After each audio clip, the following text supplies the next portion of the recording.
Picture this. You're trapped inside a fortress. The enemy outside, 5 times your size. Food, gone. Walls, crumbling. They're laughing, certain you'll surrender before the sun goes down. But instead, you flip the script. You win. This is the true story of the Siege of Orleans.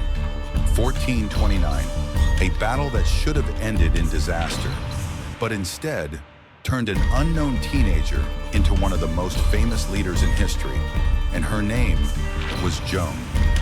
France was losing the 100 Years' War badly. The English had already taken most of the north. If Orleans fell, France would be cut in two. Game over. Inside the city, soldiers were beaten down. Civilians were starving. Everyone was waiting for the end. The English had siege weapons pounding the walls day and night. Archers made sure no one left alive. And the food?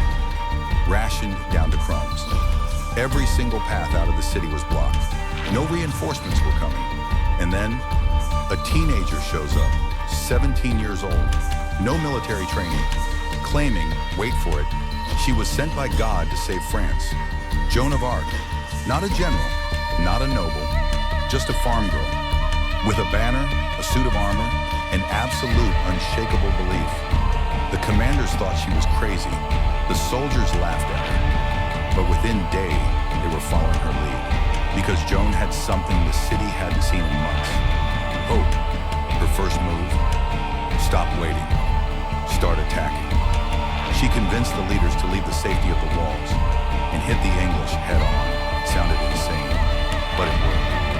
Joan picked their weakest spots. She smashed their supply lines. She kept the pressure constant. Within a week, it wasn't the French morale breaking out, it was the English. And then came the big one.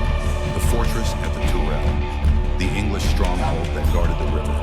If they could take it, the siege would collapse. The fight was brutal. Joan was hit in the shoulder with an arrow. She went down and would refuse to leave the field. She got back up, banner in hand, and charged again. The French roared behind her. By sunset, the fortress was theirs.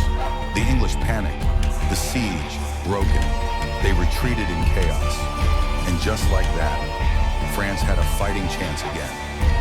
One battle, one leader. A complete shift in momentum. So what made it work?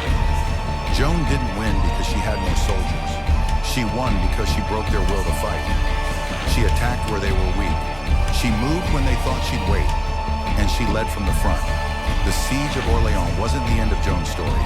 It was the beginning, one that would lead to her greatest triumphs and her greatest tragedy.